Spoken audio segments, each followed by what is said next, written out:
Ladies and gentlemen, welcome to Government Speak, our new series of talk shows where government decision makers from around the world speak to us about enhancing bilateral relations with Southeast Asia.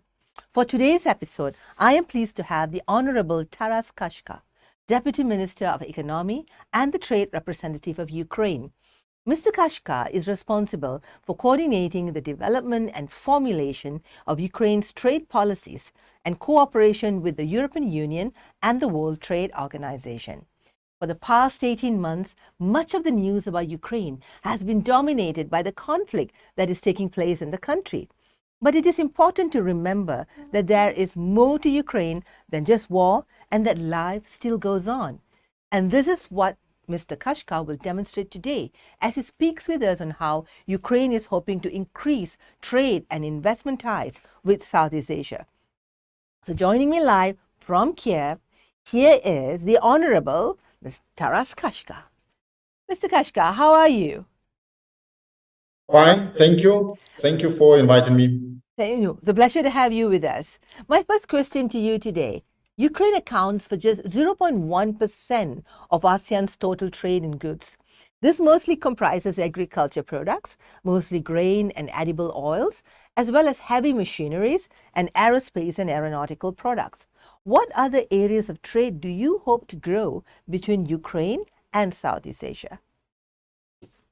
First of all, I believe that for big region like ASEAN countries, the small share of Ukraine, which is like a single country, is not like a bad sign. So I think that we definitely not superpower in trade in terms of dominating trade between with your region. So, but at the same time, we have really, even with this relatively small share of trade from perspective of ASEAN. So for us, Southeast Asia in 2021 was a destination of 12% of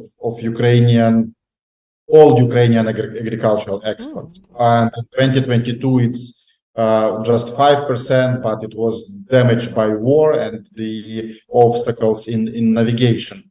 And as well, so that what we see in particular products like vegetable oil, sunflower oil, and grains, the share of Southeast Asia, even in 2022, when we have a lot of obstacles, was quite big. It's about 15 up to 20% in our total export. So that's why we have really strong and continuously evolving trade with Southeast Asia in general.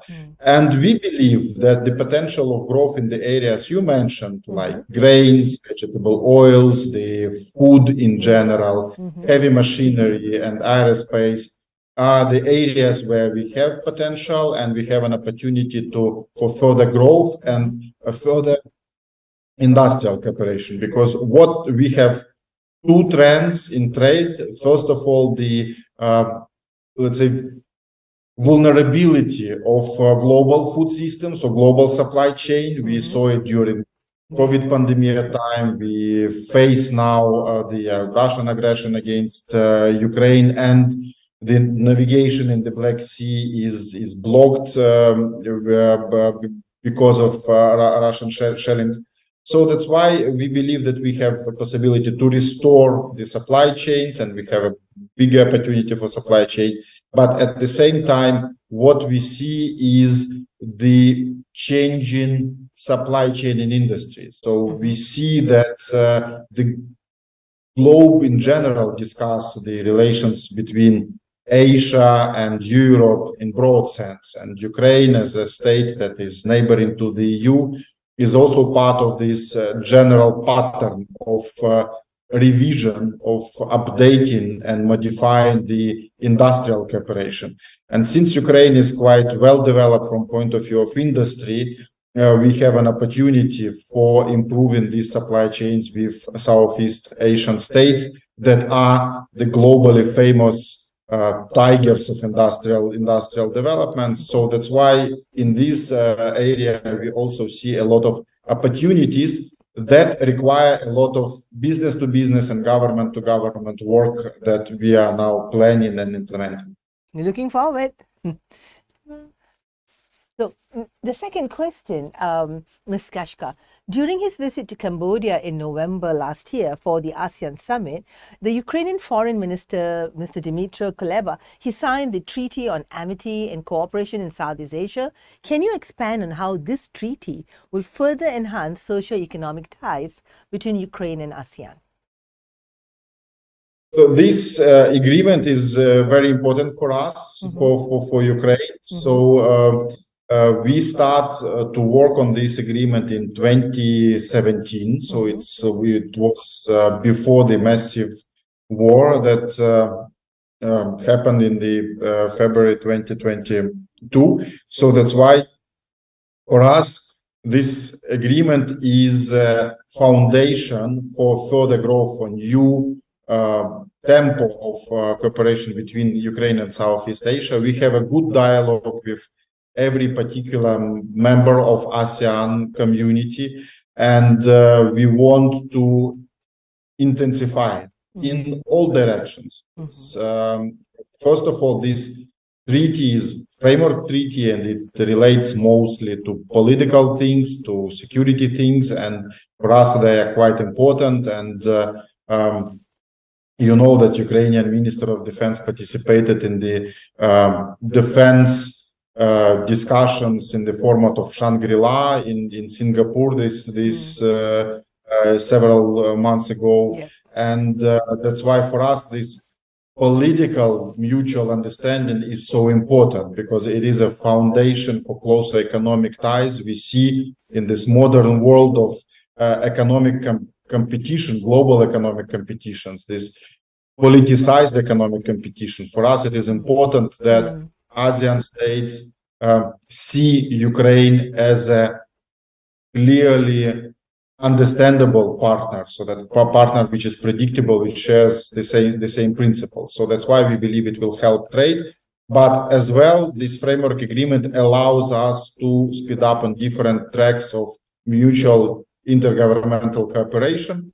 And I might say that we need to bear in mind that we as well have a very intensive bilateral discussions, including with Malaysia. I had an opportunity to talk several times during last years with my vis-a-vis responsible for trade, and we really interested in developing both the legal framework and actual trade between every state of ASEAN. Oh, that's good. So you've been to Southeast Asia before, quite often? Not quite often, because I took my post just 6 months before the pandemic, COVID pandemic. That's a shame. So that's why I mostly used online, but we also met with a lot of colleagues in World Trade Organizations in Geneva during ministerial conference, and I also had an opportunity to have a talks with different Eastern Asian states in my previous capacities as well. So that's why we really understand the region, so that it is really interested for Ukrainian companies. So it is not only politically driven, but also market driven interest to increase cooperations. We purchase a lot of products from Southeast Asian states, both agricultural, like palm oil, for example, or different kind of equipment. So that's the TV set, computers, etc. So that we have really well-established trade, which was damaged by the Russian aggression in the Black Sea. So that's because we used we used to trade in the form of container trading, so not bulk trading. And now this container trading in the Black Sea, Ukrainian Black Sea ports is blocked, but we are resuming this trade. And recently we had the first container ship left Ukrainian seaport towards China. So that's why this kind of trade as well restores. And as well, we invested a lot in supply from our neighboring states. So that's why the restoration of trade with Southeast Asia is one of the most dynamic in terms of, let's say, bouncing back from the shock of the first weeks of war. And now we see that the interest to purchase products from ASEAN states is increasing. So that's why we see that how the economic engine of Ukrainian economic engine is intensifying the economic relations with Southeastern Asian states. That's really good to hear. And it's exciting times ahead then. Yes, absolutely. That this is this is the very important question, message to all the world, and especially for states that are geographically relatively distant, that Ukrainian economy didn't collapse due to the war. Because yes, we suffered a lot in 2022. Our GDP decreased by 29.4%. This is shocking figure, so for any economy.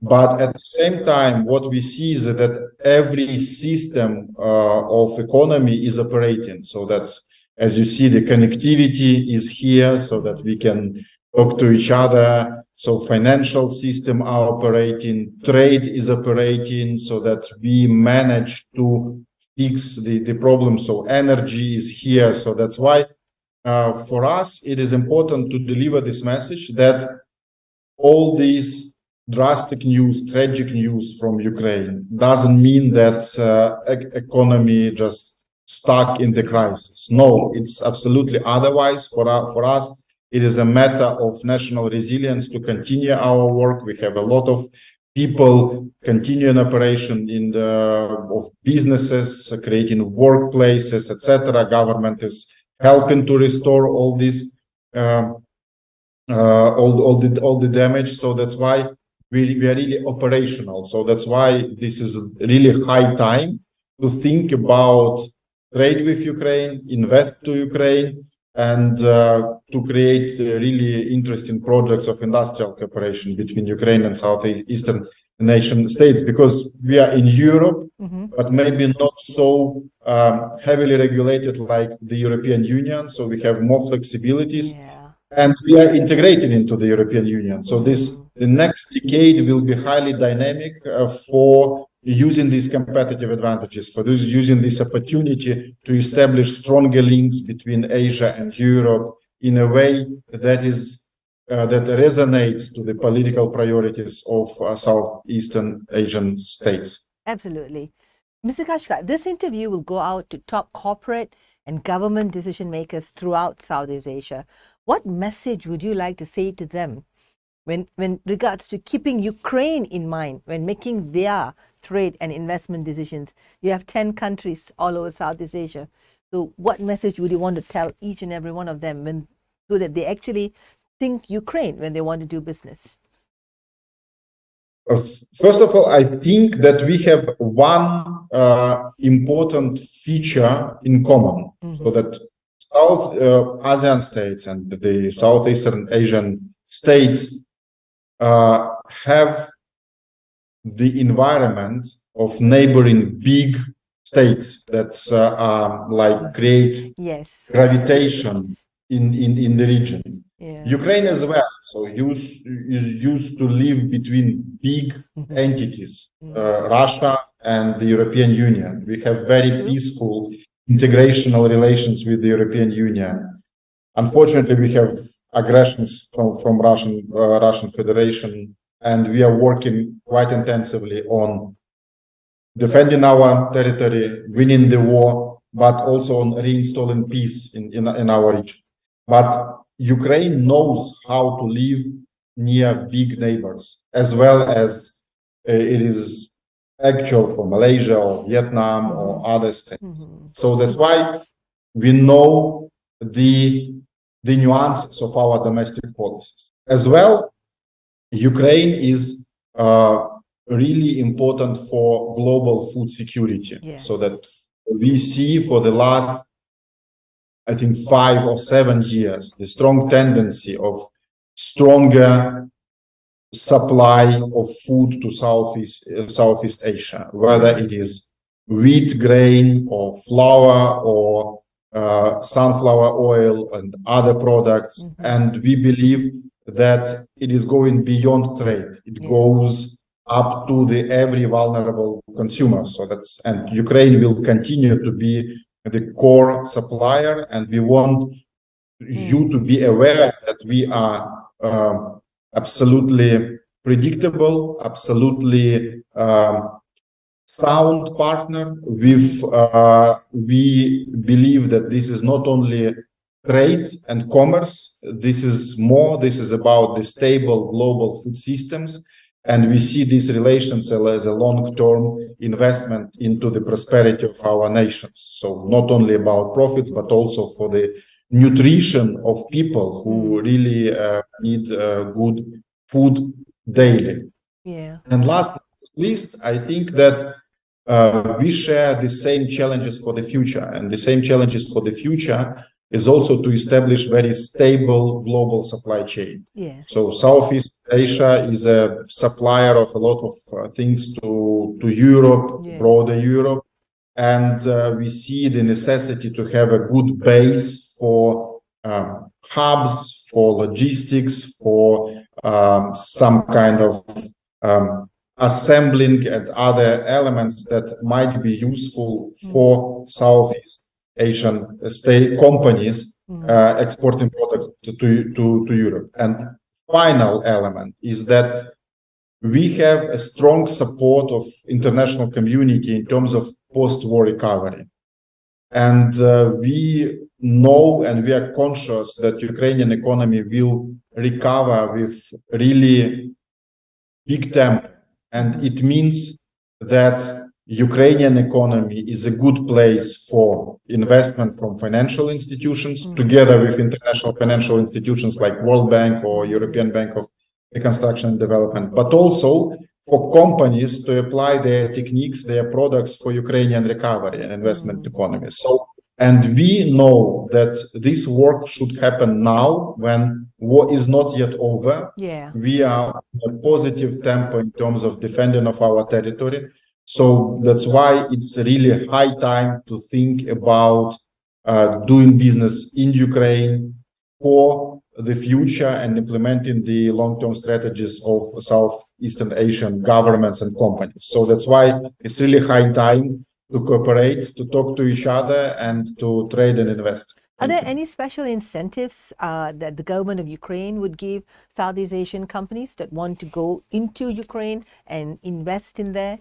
And second question would be, what are the most exciting areas for them to invest in? So first of all, Ukrainian government has a program of very individual approach to the investors in terms of finding the place, finding the connectivity to electricity and other things, the tax exemptions and benefits that are as well attract the investment. So this program is already in place. Of course, currently today it exists in the shadow of war risk that are related to the war that it still take place in the territory of Ukraine. But we provide together with international insurance community the insurance against war risks, war and political risks. So that's why we believe that the trade and investments can happen even now with proper insurance.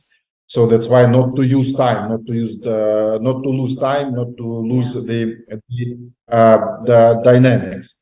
Yeah, in terms of areas, definitely the starting point between so let's say distant trading nations like Ukraine and states of ASEAN community. It is about trade. It's about logistics. It's about seaports, terminals, other kind of logistics that can improve the commercial ties. So that we have really good Black Sea ports that quite effective in terms of commodities. Some of them were damaged by shellings. That's why there will be a lot of recovery, but as well, there is a lot of opportunities for development of new capacities for logistics. Okay. One of the best example of this kind of industrial cooperation is the processing plant in Odessa that process products from Southeast Asia into palm oil in Ukraine. So it exists for many years, and it's quite successful, and it cooperates with Ukrainian confectionery industry, with Ukrainian food industry. So this is an example of potential investments in industrial cooperation. We have really good cooperation between Ukrainian suppliers of spare parts and different elements of car industry, for example, or household appliances that are produced in the European Union. So that's why, in the light of this tendency of, let's say, more intensive industrial cooperation between Asia and Europe, Ukraine can be a place where certain elements that are produced in Southeast Asia can be processed further and quite fast supplied to the EU member states like Germany or France for final assembly of the goods like cars, for example. Yeah. And of course, we have a lot of other opportunities in development of agriculture, and because Ukrainian agriculture is really the area where we have a lot of energy and a lot of scale, because we are producing grains in millions of tons and other products in millions of tons, but the production of vegetables, processed foods, and other areas are the potential businesses that might be developed here in Ukraine. And as well, Ukraine is a state with very developed digital economy, so that you know that even during war, the Ukrainian software industry exported services more than before the war. So that was the only area where we have increase of export by 23%. So that's why for us, the digital economy, the software, and all new tendencies is in digital economy are developing here in Ukraine, and that's why we can supply these services globally, and we are doing this. So that's why this is the area where we definitely have a lot in common in terms of development of mutual projects. Wow, thank you. That is a lot. So, yeah. Mr. Kachka, conversely, can you share success stories or case studies of Ukrainian businesses that have expanded into our region's markets, so that we can highlight, maybe you can highlight the opportunities presented by collaborations coming into Southeast Asia? Yeah, so I think that one of interesting project, so that is the change in the dynamic of trade in wheat between Ukraine and Indonesia, for example, because for last 5 years, Ukraine established, let's say, more direct business relations with Indonesia in terms of supply of wheat.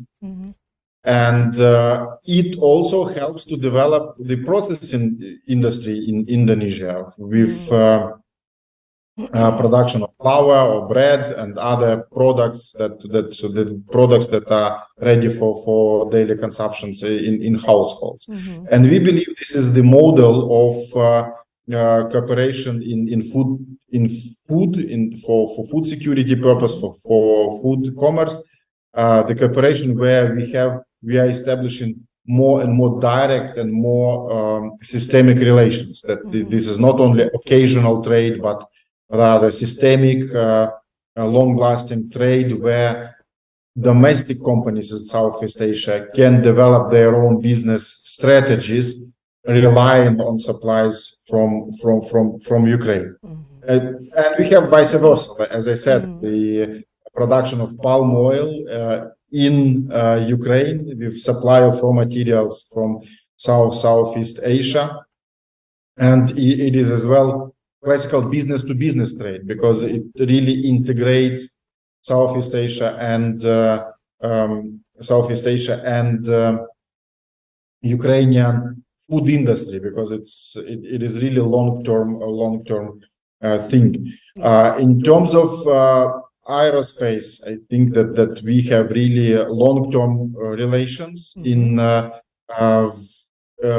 supply of spare parts for aviation industry, but also with space technologies, because Ukraine has a capacity to construct satellites and this technology. And I think that this is an example of high-end technology. So maybe it is not so visible for trade statistics, because it's usually, but it is about the high-end technologies that exist. And of course, all kind of fintech issues. So that's the technology side and digital side of financial world. Here, Ukraine is a good supplier of all kind of digital services for financial institutions globally, including 2 financial centers in Southeast Asia, so Singapore, Kuala Lumpur, and others. And this is a new trend. And I think that it will be stronger and stronger, because we really have global cutting-edge technologies and abilities of Ukrainian companies to help to advance with technologization of financial sector in Southeast Asia. Thank you. Thank you, Mr. Kachka, for that wonderful information of how we can work together. If before I say goodbye, is there something else you want to add on to all our viewers today? It seems that I talked too much and with a lot of words and sentences. So I hope that you, between all these words, you got the clear message that we are open and strongly interested in closer relations on business level and governmental level. And this is not just a one-day fashion. So for us, this is really something that we believe as a long-term priority, which is based already on existing experience in our trade and political cooperation. Thank you. Thank you. Thank you for joining us today, Mr. Kachka. And to all of you watching or listening in, follow this page to watch other interviews with heads of governments and their vision for enhanced bilateral trade in Southeast Asia. Thank you.